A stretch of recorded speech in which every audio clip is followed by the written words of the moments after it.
Calgary Stampede is what, like 4 sleeps away, something like that, 3 sleeps away until the mayhem starts. Where's the city at right now, and what are you seeing firsthand? Calgary Mayor Jyoti Gondek did have her 8:30 morning update today, and she said she expects this afternoon that they'll have a timeline update. It sounded positive this morning. They are in the final stages of the repair, starting the backfill on the main break, and then plus 5 hotspots that they fixed. And then after that, once they have the pipe fixed, they have to do the things like test the pressure, refill it, disinfect it, flush it, all of that. But it does sound like the July 5th timeline, which was an improvement on when things were looking really bad, will be bumped up again. So not only should we have proper running water for Stampede that we can clean up prior to the beginning of the festivities. I've appreciated your reporting for the Globe, and I was blown away. This is always like when somebody, like, you learn in science class, how many meters of intestine we each have. You're reporting that Calgary has almost 5,400 kilometers of water pipe infrastructure. What have we learned, or what are you realizing? What are we all realizing about the state of that infrastructure? I mean, here's one break, but like, could this happen a kilometer down a month from now again?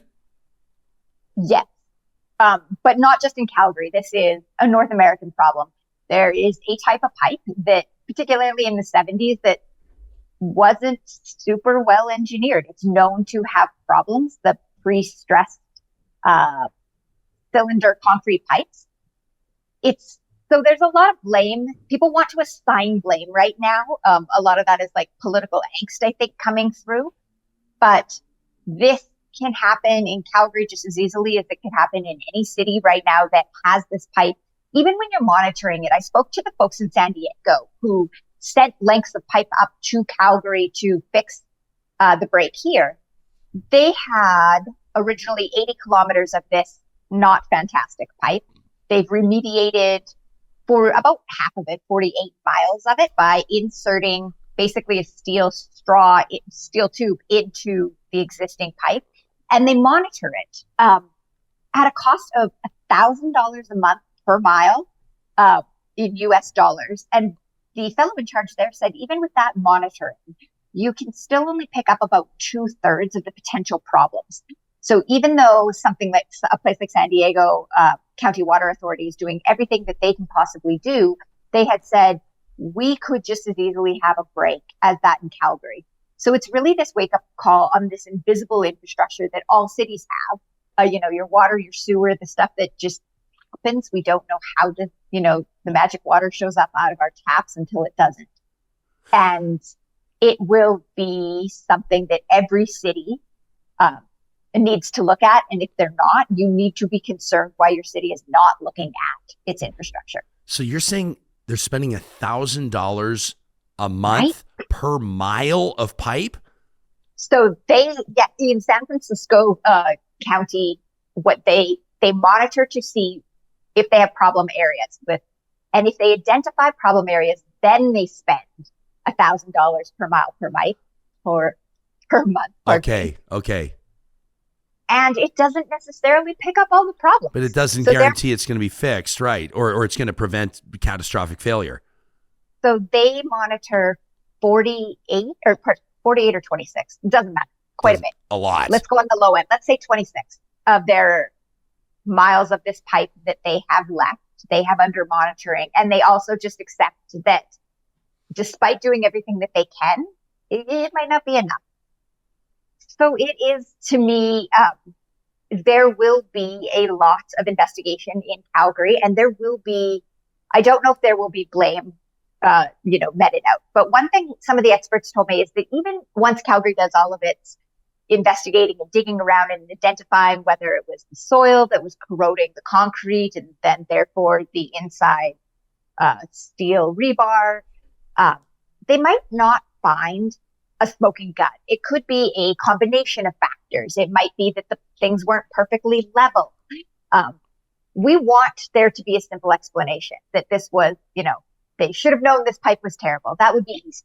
This pipe is not great, but it doesn't necessarily mean then that all of the other comparable pipe is also on the verge of crumbling. So it's a big predicament. We really don't know, and we can come up with possibilities, but being definitive here could be difficult. Yeah, we have conversations. Oftentimes, an example might be with the Alberta Chambers of Commerce, Alberta municipalities. We talk to big different groups on how they, have conversations with the province, with different levels of government, what their top priorities are. The Alberta municipalities, in particular, on an infrastructure front, have been talking about this infrastructure deficit in the province. They peg it, in the tens of billions of dollars. We've seen it as, $30 billion.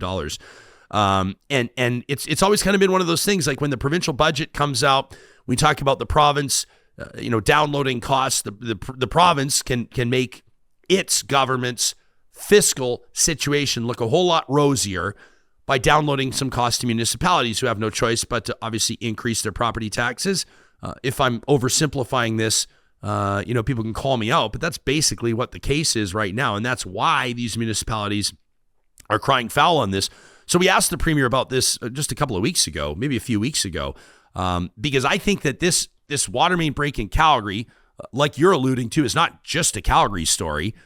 This is a province-wide or a national story. I mean, I'm sure that a lot of municipalities are paying heed to this, but if and when this gets to a point where, this is obviously, costly repair work, like incredibly costly repair work. This is something that, in theory, though it wouldn't happen, would have to bankrupt municipalities. This is something where the province is going to have to step in. I would imagine there will be some federal funding for infrastructure. If we start talking about like major overhauls and repairs in multiple communities, this story is probably, we don't pay attention to stuff that happens under the ground, right? Like it's not sexy to talk about things like water and sewer infrastructure repairs and that type of infrastructure investments. But this isn't just a Calgary story. And I would imagine that the Minister of Municipal Affairs, probably the Minister of Finance, the Premier, obviously, and others are paying very close attention to this.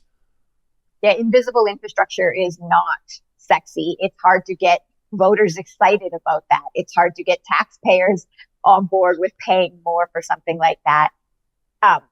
And it absolutely should be a Canadian story. This is not a problem unique to Calgary. Calgary's going through it right now, but everybody else needs to prepare.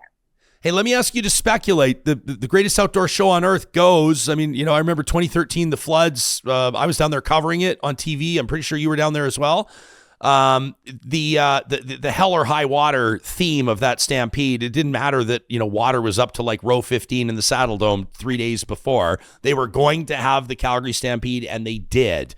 A little more controversial during COVID. We'll remember that Stampede that was held, and it was kind of the first big event in Canada that had happened with thousands and thousands of people. But there's kind of it's like wired into the psyche of Calgary. Like if the only thing that's going to interrupt the Stampede is like maybe a world war. You know what I mean? That's kind of the thing. So I tweeted, canceling the Stampede is not an option. And some folks are replying, using common sense and logic, which I don't know why they're bringing that to Twitter, but common sense and logic, they're saying like, well, obviously it is an option. I'm saying no, but like politically, like if you're the mayor of Calgary, canceling the Stampede is not an option. Like people, like there's something about the Stampede and just what the fabric of Calgary, you know what I mean? But where's the vibe now? And what do you think? Like, what will the mood be in Calgary if the water situation's not figured out, which it sounds like it won't be, and hundreds of thousands of people are pouring into that city? Well, when you say there's something about the Stampede, we know what it is. It is the $200+ million of economic contribution that comes in during the Stampede. That is what makes the Stampede really, really hard to shut off. It is really difficult right now to imagine that the water will not be on during Stampede. It was within the original window, the problematic window, that it could be, or there is water, pardon me, but that there could be restrictions in place. The improved restrictions had it at July 5th. Today, this morning, the mayor hinted pretty strongly that things will be much closer to normal. But Stampede has made or is making contingency plans, and that involved hauling in potable water, using non-potable water for things like dusting the track. Those are problems that the Stampede can solve. It was almost not even a question whether this was enough to slow down the Stampede. Even at the height of the problem, people might be grinding their teeth that it was so quickly assumed or worked out that the Stampede would go ahead, but it barely was on the radar that it could be canceled.